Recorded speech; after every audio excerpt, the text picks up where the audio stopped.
Bonjour à toutes et tous. Aujourd'hui, je vais vous parler de deux thèmes qui me tiennent à cœur.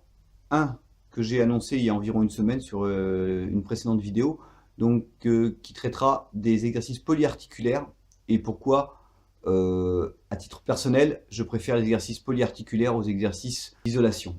Donc ce sera le premier thème. Le deuxième thème, je vais tester aujourd'hui pour ma séance d'entraînement une série inspirée directement par le travail d'un ami, Christophe, qui anime de manière assez régulière un groupe sur Facebook et qui a un travail un petit peu différent du mien. Même si les exercices sont similaires, le rythme et la façon de les enchaîner est un peu différent. Voilà pourquoi j'ai décidé de changer ma façon de m'entraîner aujourd'hui. Premier thème, les exercices polyarticulaires ou leur préféré, les exercices d'isolation musculaire. Pour ma part, pratiquant d'arts martiaux, j'ai une prédilection pour tout ce qui est polyarticulaire. Le travail d'isolation, pour moi, n'a que très peu d'intérêt. On va essayer de définir un petit peu ces deux concepts. Commençons par l'isolation. Une action motrice sollicitée autour d'une seule articulation. Donc elle fera travailler principalement un muscle, plus les muscles stabilisateurs, mais vraiment principalement un muscle.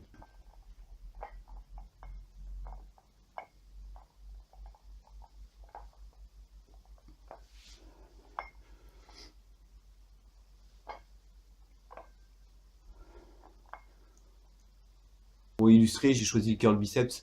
C'est vraiment un exercice très parlant. Le polyarticulaire, qu'est-ce que c'est? Quasiment tous les exercices sont polyarticulaires. Il s'agit tout simplement de la marche, pour prendre la plus simple. C'est une ou plusieurs actions motrices autour de plusieurs articulations. Donc moi, j'utilise principalement le burpees, les pompes, le sprint.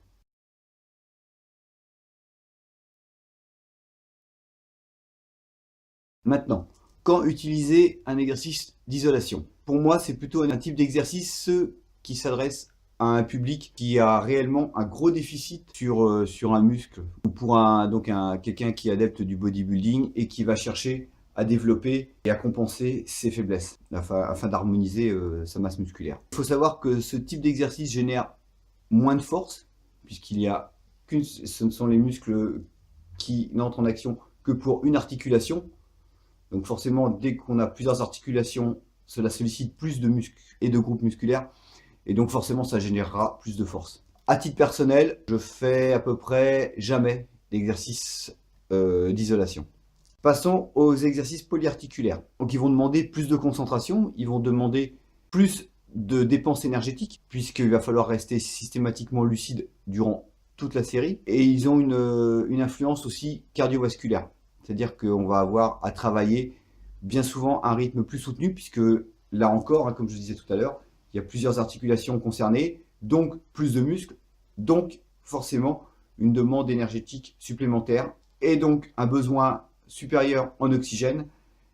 Et qui dit dette d'oxygène, dit qu'on peut perdre rapidement de la lucidité. Alors sur un programme habituel, quand les gens travaillent à la fois de l'isolation et du polyarticulaire, il est conseillé de commencer par l'isolation, qui est plus facile à gérer. On reste sur un mouvement classique. Je reprends toujours l'exemple du curl.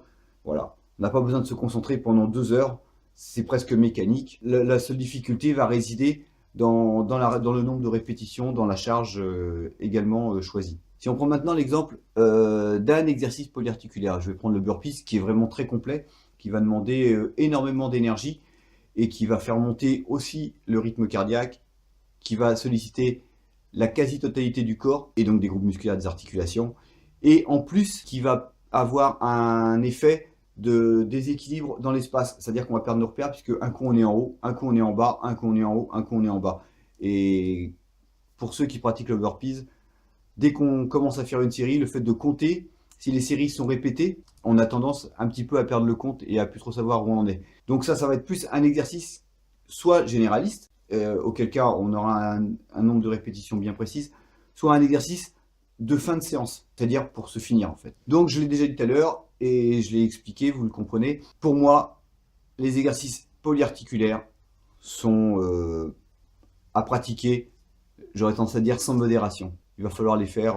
C'est ce qui va nous rapprocher le plus de tout mouvement de la vie quotidienne. Je ne parle pas de mouvement sportif, je parle de la vie de tous les jours. Je me lève le matin et je ne mobilise pas qu'une seule articulation. Je mobilise énormément.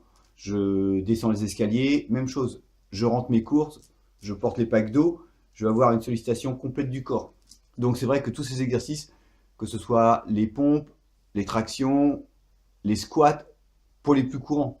La marche, j'y associe aussi le sprint, même si là il y a une recherche vraiment cardiovasculaire, mais il reste polyarticulaire. Ce sont des exercices vraiment de la vie de tous les jours. Donc mon avis, il est très simple, je ne pratique que du polyarticulaire. Maintenant je vais aborder le deuxième sujet. Donc le deuxième sujet, c'est la séance du jour. Pour ceux d'entre vous qui êtes déjà dans le groupe Franck Prépa Physique, donc sur Facebook, vous voyez souvent un Christophe qui publie des séries d'exercices. Donc des séries d'exercices que l'on retrouve aussi dans mes programmes, qui sont toujours en anglais, toujours mentionnés en anglais. C'est pas forcément simple, tout le monde ne connaît pas ces termes. Donc moi je vais essayer de vous en présenter un, j'ai voulu m'en inspirer. Plusieurs raisons à ça. Ça m'oblige à sortir de ma zone de confort, dans le sens où ce sont des enchaînements qui sont, même s'ils sont assez semblables, sont structurés de manière différente de ce que j'ai l'habitude de faire. Et dès qu'on sort de sa zone de confort, on génère du stress, on a un problème de concentration. Vous verrez, j'utilise un tableau, moi, systématiquement, puisqu'au bout d'un moment, au bout de plusieurs séries, quand on n'est plus complètement étanche, c'est bien de pouvoir se référer et d'avoir le visuel, le programme vraiment bien à suivre au fur et à mesure. Et ça, j'en avais parlé lors de ma dernière vidéo, que je vous remets ici, ou là, ou à la fin, sur le running, donc sur ma séance de fractionné. Alors, comment j'ai décomposé cette série? Donc j'appellerai une série de Christophe. J'ai utilisé 6 exercices. L'objectif principal va être un objectif de temps. C'est-à-dire que là, on va essayer d'effectuer les répétitions en 30 minutes. J'ai choisi 6 exercices, comme je disais. On commence par des pompes. Ensuite, on enchaîne avec des tractions, des jump squats, du mountain climber, des burpees. Et on finira par des crunchs en plan incliné. Je ne vais pas rentrer sur le débat qu'il y a avec les crunchs, avec les relevés de buste. Voilà. Donc vous verrez que les séries sont courtes. Donc pour les pompes, ce sera 10 répétitions. Pour les tractions, 5. C'est mon point faible, c'est pas d'aujourd'hui. Mais il faut les faire. Pour les jump squats, on fera 10 répétitions. Mountain climber, on fera 2 x 10, c'est-à-dire comme on alterne jambe droite, jambe gauche, on fait 20 à chaque fois, quoi. Gauche-droite étant un mouvement. Les burpees, j'en ai mis 5. Et les crunchs, une quinzaine. Et on va les faire sur 10 séries. Pourquoi choisir un enchaînement donc sur 10 séries? Généralement, je travaille sur beaucoup moins de séries que ça. Eh bien, comme je disais, on sort de sa zone de confort. Donc on crée un stress également musculaire. Stress musculaire qui va nous permettre de reconstituer de la fibre après l'avoir brisée. Donc ça permet aussi de développer sa masse musculaire. Et en même temps, c'est très cardio. On fera une analyse tout à l'heure avec mes montées justement de ma fréquence cardiaque.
Voilà, notre série est effectuée.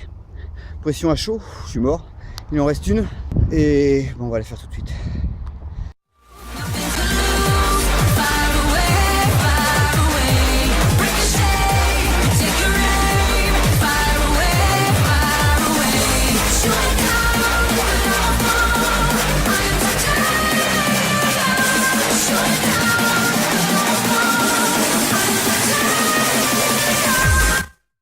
Voilà, petit débrief. Donc la série est terminée, j'en ai chié, comme vous avez dû le voir sur les vidéos. 31 minutes, 39 secondes. Donc l'objectif, je vous le rappelle, était de 30 minutes. Donc j'ai un petit peu dépassé. On voit aisément que sur les tractions que je suis vraiment en difficulté, donc on va y remédier. Au niveau des fréquences cardiaques, j'ai une fréquence cardiaque moyenne de 139 pulses par minute, soit 75% de ma fréquence cardiaque max. Et j'ai eu des pics à 215, donc 215 ça équivaut à peu près à 116%. En soi, c'est pas déconnant par rapport à ma fréquence cardiaque. Donc si je devais conclure cette vidéo et faire un point sur cette séance, merci Christophe, j'en ai chié, on va recommencer. Et puis vous allez voir que, tout à l'heure je parlais de lucidité en fonction des exercices, vous allez voir que parfois je dois déborder d'un ou deux mouvements, j'ai pas dû en oublier. Mais ça me fait du coup un total de, je reprends les petites notes, un total de 100 pompes, de 50 tractions, de 100 jump squats, donc on est à 200 mountain climber ramenés, enfin 100 mouvements gauche-droite, 50 burpees et 150 crunch, donc ça fait quelques mouvements, tous polyarticulaires, pour faire le lien avec le début de cette vidéo. Et puis comme d'habitude, donc si cette vidéo vous a donné des idées, vous a plu, vous a apporté quelques petits renseignements supplémentaires donc sur le type d'exercice que l'on peut utiliser et comment les utiliser, c'est-à-dire l'isolation ou le polyarticulaire, bah, ce que je vous invite, c'est à vous abonner à la chaîne, à liker la vidéo, ça fait toujours plaisir. Et puis bah, vous pouvez me suivre également sur les réseaux sociaux, sur Instagram, sur Twitter, sur Facebook, au groupe Franck Prépa Physique. Je mettrai tous les liens en barre de commentaires. Et puis n'hésitez pas à laisser des commentaires, à me donner vos impressions. Et puis je vous dis à très bientôt.